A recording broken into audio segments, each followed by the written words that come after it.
Ang bahaging ito ay hatid sa inyo ng shoppinas.com. Easy, secure, happy shopping!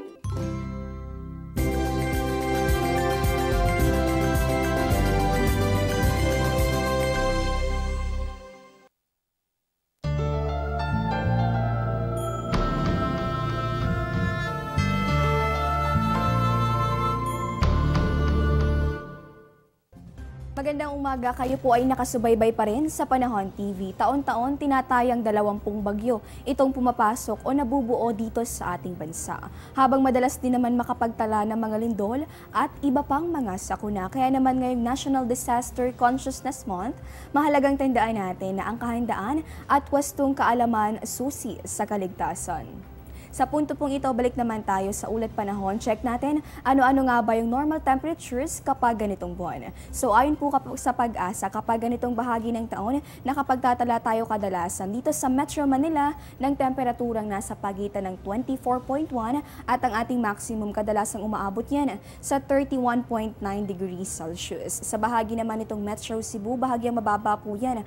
Ang ating inaasahang maximum posible yan sa 31.5 degrees Celsius at ang minimum naman posible po sa 24.9 degrees Celsius. Check naman natin sa bahagi ng Mindanao. Dito sa may bahagi nitong Metro Davao, inaasahan natin na nasa pagitan po yan ng 31.5 degrees Celsius at ang minimum naman posible po sa 23.9 degrees Celsius. At syempre pa po, hindi lang dapat sa mga sakuna, kundi dapat handa rin tayo sa magiging lagay ng panahon. Kaya naman narito po yung weather forecast ng Pag-asa sa iba't ibang bahagi ng bansa ngayong araw. Dito sa atin sa Luzon, inaasahan natin yung maulang panahon dito sa Metro Manila. Dito din po sa may bahagi nitong Baguio City, gayon din sa may Tuguegarao, Lawag, Tagaytay, hanggang dito sa may bahagi ng Bicol area, partikular sa Legazpi, at hanggang dito sa may Puerto Princesa. Ang temperatura naman po sa Olonga po kung saan inaasahan magiging maulan din, yan po ay nasa pagitan ng 24 at posibleng umabot sa 30 degrees Celsius. Check naman natin sa may bahagi nitong Visayas, inaasahan natin itong maulap na kalangitan na may kasamang mga pulupulong pag-ulan o pagkidlat at pagkulog sa bahagi po yan nitong Tacloban. Ang temperatura naman sa bahagi nitong Iloilo hanggang sa Bacolod at sa Metro Cebu yan po ay nasa pagitan ng 25 at posibleng umabot sa 31 degrees Celsius. Generally, fair weather condition naman yung ating inaasahan sa tatlong mga nabanggit na lugar. At panghuli na lamang sa may bahagi nitong Mindanao, inaasahan din natin yung maulap na kalangitan na may kasamang mga pulupulong pag-ulan o pagkidlat at pagkulog. Ang ating pong temperatura yan po ay between 24 at posibleng umabot sa 34 degrees Celsius sa may bahagi po yan nitong Zamboanga. At ngayong isang linggo na naman yung magsisimula, check natin ano kaya magiging lagay ng panahon sa mga susunod na araw. Unahin po natin sa City of Pines, maulang panahon agad itong bubungad simula po yan bukas, samantalang maaasahan naman natin itong improving weather conditions simula po yan Tuesday hanggang sa araw po ng Wednesday. Ang ating temperatura naman, yan po ay between 16 at posible pang umabot sa 24 degrees Celsius. Check naman natin sa Metro Manila sa mga estudyante. Huwag pa rin kalilimutan magdala ng payong dahil inaasahan po natin itong mga monsoon rains. Simula po yan bukas. Pero pagsapit naman itong araw ng Miyerkules hanggang sa araw ng Martes, inaasahan natin itong generally fair weather condition. Ang ating temperatura yan po ay maglalaro sa 25 at posibleng umabot yan sa 32 degrees Celsius.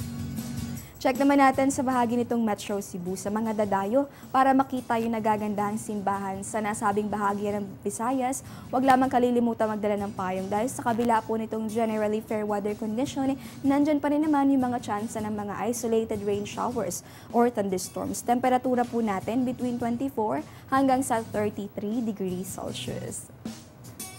Sa mga pupunta naman sa Crocodile Farm dito sa may bahagi nitong Davao City, inaasahan natin itong generally fair weather conditions simula po yan bukas hanggang sa araw po ng Miyerkules. Temperatura natin between 24 at posibleng umabot sa 34 degrees Celsius. Bahagya po yung mataas, kaya huwag kalilimutang magdala ng inuming tubig sa inyong mga lakad.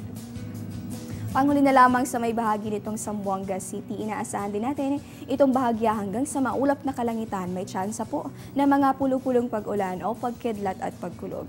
Temperatura natin maglalaro po yan sa 24, posible po yung umabot sa 33 degrees Celsius sa mga susunod na araw. At para kompleto na nga itong ating weather forecast, check naman natin itong taya ng panahon sa mga piling lungsod sa bansa.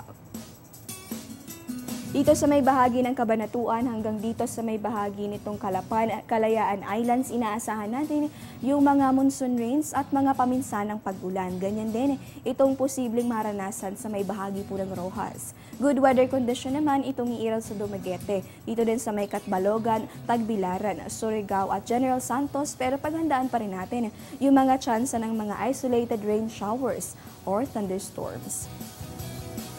Sa mga nakabakasyon naman, check natin yung magiging lagay ng panahon sa mga tourist areas sa bansa. Sa mga excited ng puntahan, yung Calle Crisologo sa may bahagi nitong Vigan, naku, huwag kalilimutang magdala ng payong at iba pang mga panangga sa ulan dahil inaasahan natin itong mga maulap na panahon na may tsansa ng mga isolated rain showers or thunderstorms. Ang ating temperatura naman sa bahagi nitong Banawe, Anilao, Puerto Galera, Taal hanggang dito sa Naga City at sa El Nido, inaasahan natin na nasa pagitan po yun ng 15 at posibleng umabot sa 31 degrees Celsius. Maulang panahon din itong inaasahan sa may bahagi nitong Boracay hanggang dito sa may Camiquin. At kung mapapansin nyo nitong mga nakalipas na araw na papadalas yung abiso ng pag-asa hinggil sa mga pag-ulan. Kaya naman alamin natin yung kahulugan nitong color-coded rainfall advisory ng pag-asa. Unahin po natin kapag sinabi natin na yellow warning level, ibig sabihin po niya na inaasahan yung pag-ulan sa pagitan ng 7.5, posibleng umabot sa 15 mm na ulan sa loob ng isang oras. Ibig sabihin po niyan makakapuno ng 2 galong tubig kada oras dahil sa mga pag-ulan. Inaasahan din magpapatuloy yan sa susunod na 3 oras at posible na yung baha sa mga mabababang lugar at lalong-lalo na yung mga nakatira malapit sa ilog. Kapag sinabi naman nating orange rainfall warning, ang ibig sabihin po niyan, pag-ulan na katumbas ng 4 na galong tubig bawat oras yung mararanasan. Katumbas din po yan ng 15 hanggang sa 30 mm na pag-ulan sa loob po yan ng 1 oras o higit pa. Ibig sabihin doon po nito, dapat na maging alerto at maging handa dahil inaasahan na may banta ng malubhang pagbaha sa mga apektadong lugar. At kapag sinabi naman natin na red heavy rainfall warning, ang ibig sabihin po niyan, emergency o kailangan na ng rumisponde ng mga maapektuhang residente. Ibig sabihin po kasi niyan, posibleng makapuno ng 8 galon ng tubig kada oras dahil po sa pag-ulan na katumbas itong 30 mm na pag-ulan sa susunod po yan na 3 oras. Inaasahan natin dyan yung matinding pagbaha, kaya naman dapat ay lumikas na kung kinakailangan. At samantala, alam nyo ba ngayong buwan ng Hulyo, alam mo bang 1 hanggang sa 3 bagyo yung posibleng pumasok o mabuo dito sa Philippine Area of Responsibility? Kaya naman narito yung mga dapat gawing paghahanda bago ang bagyo. Kada taon, higit kumulang sa 20 bagyo ang pumapasok sa Philippine Area of Responsibility. 8 hanggang 9 dito, tumatama sa lupa at nagdudulot ng mga storm surge, pagbaha at landslide. Kaya dapat be safe bago bumagyo. Alamin ang emergency hotlines, ihanda ang survival kit, alamin ang public storm warning signal ng pag-asa at makibalita sa lagay ng panahon. Ilagay sa selyadong lalagyan ang mahahalagang dokumento. Ipaayos sa mga sirang bahagi ng bahay. Siguraduhin may load at fully charge ang mga cellphone. Alamin kung saan ang evacuation area at lumikas kapag inabisuhan. Tandaan ang kaligtasan na paghahandaan.